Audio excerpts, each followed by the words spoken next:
So as you can see here, we have the base assembly of the engine done. You see right here that we've left the valve cover off of that side. So this kit's pretty cool in the sense that it gives us a little bit more detail. So we've got like the top of the valves and the rocker rollers and stuff. So that's pretty cool. So you know, you might be looking at it and you're like, yeah, neat, cool story. It's a red motor, silver transmission, big friggin' deal. But this is going to get mega weathered. To look like it's been sitting in a field for a long time. So yeah, that's kind of the essence behind that. And then so just looking at the baseline body and what we've got going on here. So we expand this video out a little bit. So looking at the baseline body and what we've got going on here, what I'm thinking about doing, and I'm not super sure if I'm going to or not, is I'm thinking about cutting the fenders off the front and removing like this whole nose piece, so that when it's mated to the chassis, all you have remaining is the front end suspension. So just imagine that all of this is gone and you've got like the firewall and then the front end suspension, the motor mounts and all that stuff sticking out. The challenge behind that is that I'm intentionally leaving parts off of the engine block, and that, you know, that produces, you know, it's not designed, the kit is not designed to have parts left off of it, so that can produce some gaps and some kind of unsightly things. So I've got to kind of work through how I want to make that happen, but you know, we'll get there. So yeah, more fun.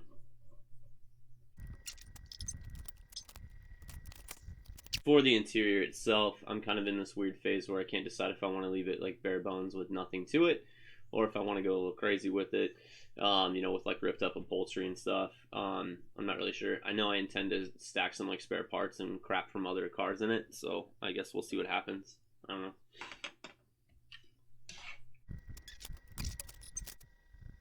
So what I'm doing now is I'm essentially, if I'm going to remove the fenders, then I've got to create some new lines to be able to maintain the structural integrity of the car, and as the fenders would have come off. So this all here is separate, right? So that means, of course I could leave like one fender on. That could be kind of interesting. Could be interesting. I've done it before. But I don't want it to look like every other car in the junkyard, you know what I mean? So like, but anyway, so to do that, I've got to create new lines, so that I can remove the fender without tearing everything apart. And so I'm using this tiny scribing tool. You can maybe see that, to remove those lines. So yeah, fun stuff.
So now that we've got the part separated, we've got to clean up all the edges and make it look consistent. You'll also notice that there are these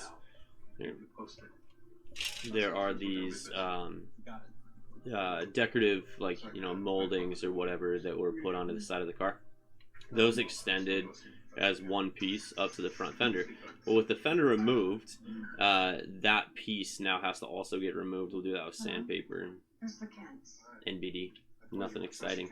But we also have this cool, front clip remaining.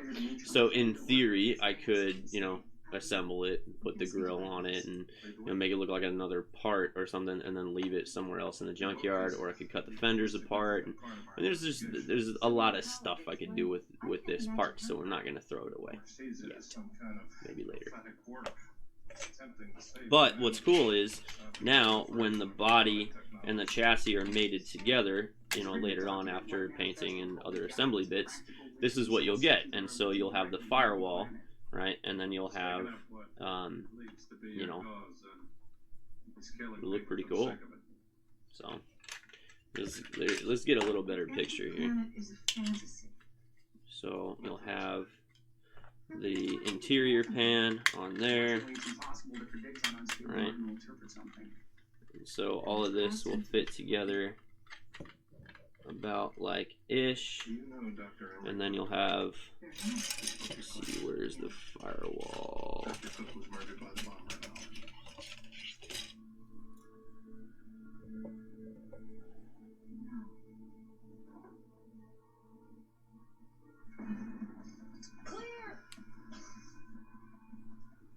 Now, just another small charge.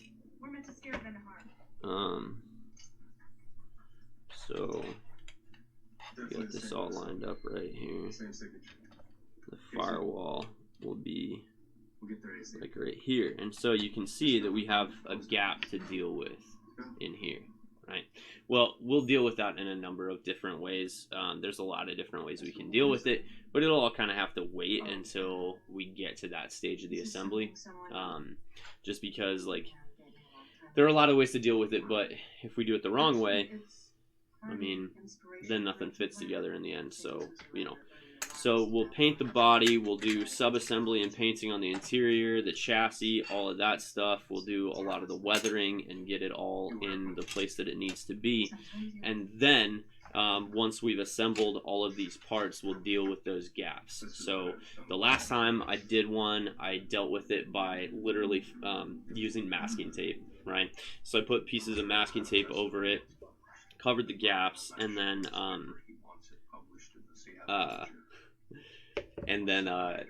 painted the masking tape, and it turned out looking fine. It's not a normal way to do that, but it is what it is, right? So when you're doing stuff like this, we call kit bashing, where you're just like ripping stuff apart and building it not how it was intended to be built. Yeah, you kind of gotta get goofy once in a while with how you do things. By the way, so this is OLFA brand razor saw blade. I love these things. They are super useful for 8 million different things. I love them. All right. Morgan. This guy's pissing me off right about now. This is the 4th location in the last 50 minutes. All of them have been very small.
So what I'm doing now is, now that we have the body fairly squared away, it's time to put rust holes and the like. So this is a crappy version of a Dremel. I use a crappy version of a Dremel because I don't care about it. So Dremels are expensive, and I don't have one.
Okay, so now that we've got it sanded pretty thin in the critical areas, we can take a really sharp X-Acto knife or, precision knife like Mia, and as you can see, I already got a hole in it, which is a good thing.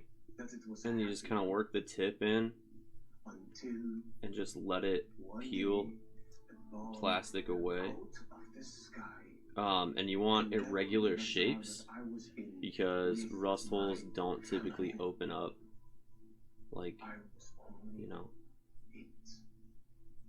in perfect circles. So just be careful that you don't take away too much plastic that it weakens the structure to the point that it won't exist anymore. And you always go in from the outside because that's just what you do. I don't know why. I don't need you to give me details. We're just trying to set a baseline for Jindalar's truthfulness.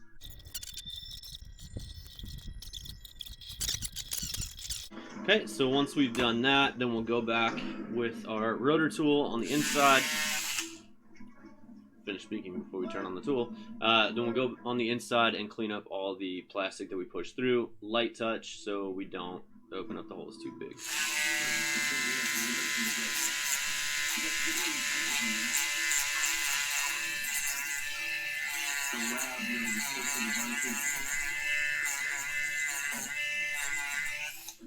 The attacks take place in less than 24 hours. Okay, and then we'll finish cleaning it up manually. Show 'em my hand.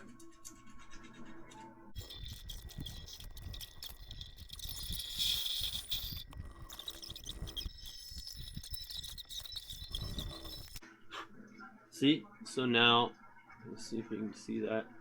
That's the end result. Now, obviously, it looks funky because the plastic is damn near transparent now. But yeah, cool. So then we keep going, making more holes.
Skill was fast and less. Now it's time to clean up. There's no cut hair. Unless it's covered. Not to mention killing at night.